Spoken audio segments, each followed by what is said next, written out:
Good morning. Actually, it's good afternoon. Maybe it's good evening, depends on when you're watching this. Okay, so I just went and had a burger at KFC, and I want to talk about this, right? I've been a scientist for a long time in terms of I've always seen yoga or the yogi as a scientist where the body is the laboratory, and I'm constantly running experiments and collecting data. Now, obviously, this is highly subjective, but then ultimately, every observation of reality that is made is subjective. So even scientists doing all of their, laboratory things, etc., they're subjective. And as scientists in quantum physics have now worked out, the very act of observation changes a thing. So at the moment, I'm starting to bring through a new body of work that's related to transformational festivals. More on that later.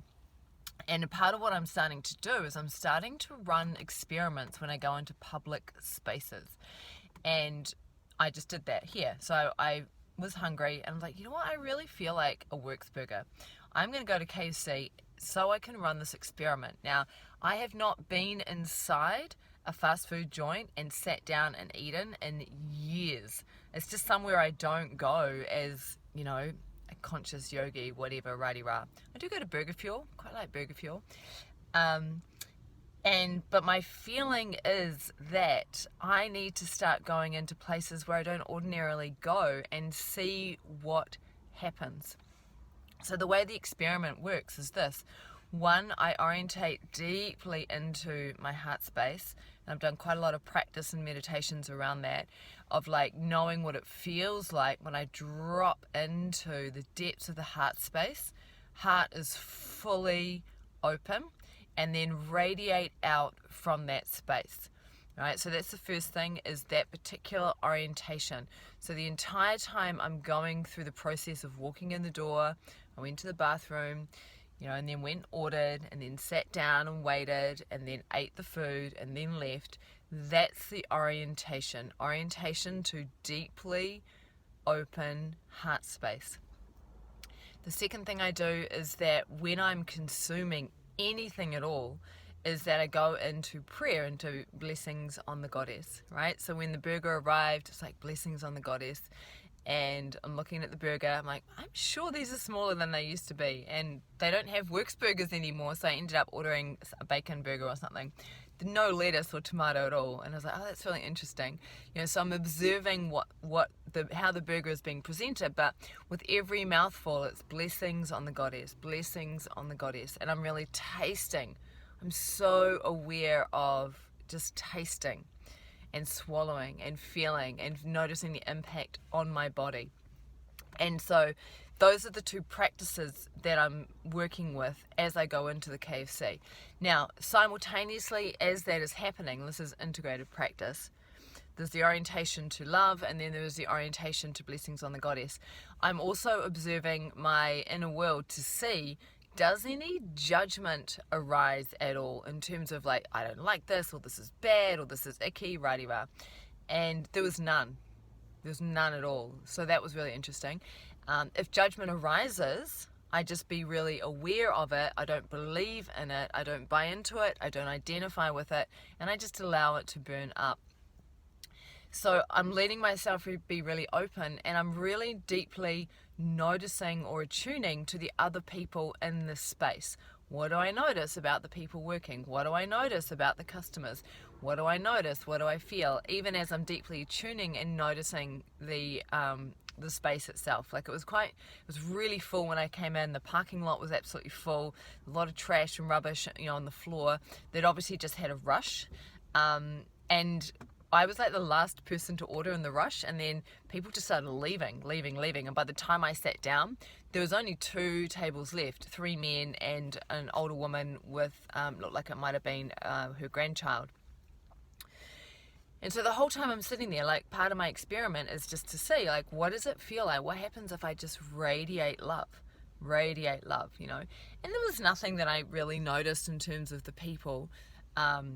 What I noticed was my own experience of being in there and how I felt deeply connected and intimate with all that was arising. And I just felt such a deep sense of well-being. And it was really, really beautiful. yeah, and I'm going to be doing this more and more, and I'll report on it. And one of the reasons I'm doing it is that, see, the great illusion of life is that life happens to us, and that life is something that is independent of us, and that we are inside, we're in life, it's happening to us. None of that's true. Like, life is happening for us, and we are radiating out all of our own conditionings, filters. And so what we see is not so much how the world is, but what we see is how we are, right? And so by running these experiments, what I'm perceiving is really just where I'm at. And at the moment, this is where I'm at. I'm in a I just feel such continuity with all of reality at the moment, and such a deep heart connection with all that is. And so that's what I'm experiencing. And what I'm curious about is if I'm experiencing that, and if I'm radiating that, and I go into spaces that I wouldn't necessarily ordinarily go into, and particularly spaces that so-called conscious people might have judgments about, right? How does that impact the interactions I have with people? How does that impact? How does that begin to change reality itself, right? Because I recognize and I acknowledge that on this spiritual conscious journey, first we're ignorant, then we begin to wake up, then we begin to separate ourselves out from the mainstream, you could say, in order to begin to establish ourselves in spirituality. But there's a real danger of that becoming just another trip, of just another identification, and that we stay in that place and we get stuck in that place. And it's really critical that, you know, we continue to move through and to recognize that spirituality is not an identity, it's a way of orientating to reality itself, and that there is nothing inherently bad about the world. I mean, me going into KFC today, I'm deeply accepting it as it is, loving it as it is, meeting it as it is. And my feeling is that that is where change happens. That is where shift and change happens. When we orientate to the world as if things are wrong and it's all fucked up and things need to be fixed and things need to be healed, that way of orientation is actually generating and permeating more of what we don't want, you could say.